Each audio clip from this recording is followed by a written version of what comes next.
SkullsandBones.com, I'm Metal Mark here with Obituary on the 70,000 Tons of Metal tour. More like 70,000 tons of sausage.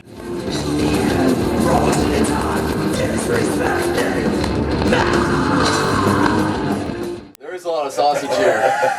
There's some ladies though. Yeah. You gotta find them. Yeah. Well, I'm married. I got my wife. Yeah. I brought my own. Yeah. So is this more of like a festival to you guys, or more of like a vacation?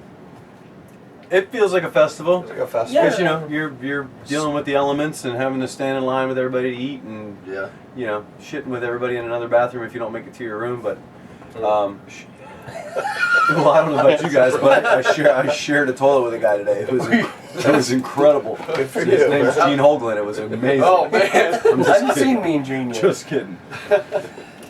So it's a floating skyscraper, though. Floating skyscraper. Y'all playing tonight, man? Are you excited to play? Mm-hmm. Yeah, man. Absolutely. You know, and of course, seeing the elements outside, if it's beautiful like this, that's one thing. But when we watched who the hell was I watching? And it was mist and hurricane winds out there yesterday. Nevermore. Nevermore. Really? Yeah. Yeah. Yeah, it was crazy. So have you seen a bunch of Obituary people around? I've seen quite a few. Yeah, shows. I've seen a couple, man. It's good to know. You know, I think something crazy like 40 countries, 40 nations, or whatever it's, you know, that represents on this thing. I mean, that's a lot of fans coming around from around the world. Yeah. That's pretty incredible, dude. It seems like, I don't know if it's just me, it seems like there's more European people here than Probably. American. Oh no, there's no question. Yeah. I questioned if there would be any besides press, if there would be any American dudes that would be that much into it. But you're talking about, obviously, there's a lot of Germans you hear. You know, now the translations in German on the schedule. Australian, I've seen someone that said they came from Iran. I mean, it's crazy. Saudi Arabia. Yeah. So that's pretty cool.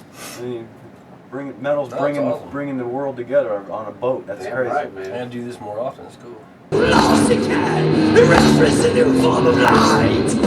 When in the end I'll find you there. Candid times I find. After this boat ride, what do y'all have the rest of the year? We're gonna write music, and then March coming up, we're gonna go do a Europe tour for a month, and then when we come home, we're just gonna write and sit there and start writing and continue writing with the Obituary album. Fuck yeah, man. Well, keep it short for the last question. If somebody told you were going to play on a cruise eventually in your career, what would you tell them? How much? It was short enough. I was laughing about that last night. We're sitting there watching Destruction, sitting on a cruise ship. I'm like, I've been on a cruise once before and didn't really like it, but you know, some beat-ass entertainment stuff. And I'm like, this is cool. Sitting on a cruise ship, Destruction. watching Destruction. It really hit me when we were still just checking in, and we got the first thing we got on the boat, and you know, usually it's like elevator music throughout a cruise ship and it's Merciful Fate. And I was just like, fucking that's awesome. Yeah, I got in the lobby of Pantero's blast, and I was like, really? Right. It's pretty cool. You know, you see chandeliers, and then you hear Pantera. It's totally cool. We were in the nice restaurant, and there were people walking around with Death t-shirts, like totally, yeah. I'm like, we got a drink with a pinky. And or something. it seems like, and you know, the metal community, you know, full of tattoos and everything else, they're pretty kind people. So it seems like the staff people on this boat who have no idea what metal means,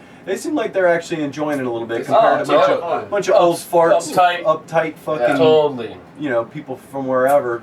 These young bearded fools are probably pretty entertaining for them also. You are an old fart. Oh, that's right. I am not. I'm not a young chicken anymore. I'm an old hen. Yeah. Well, last night I was watching Exodus play, and the waiter brought me a beer, and I was like, "So you gotta tell me, is this crazy for y'all working on this thing?" He's like, "We've never seen anything like this before." You know, he's like, some dude from Jamaica or whatever. It was funny. They're very pushy with beer. Like if you have a beer, like you want bucket, you want beer, you want 12 buckets, and I'm like, oh no, they want everybody wrecked on this thing. Sure, they want the money. And plus, look at the money. Look at the beer sales, dude. Oh, dude, I told him you better brought enough beer for this thing because a lot of beer drinkers. Luckily, we'll be in Cozumel tomorrow, so they can restock. They're gonna have to probably. All right, cool, man. We have any last words to the fans? Obituary.unation.com. It's a new website that's going to be out and coming up. Fans got to check it out. So. Fuck yes, man. Obituary. One of the best of all time. I'm Metal Mark for Skulls and Bones.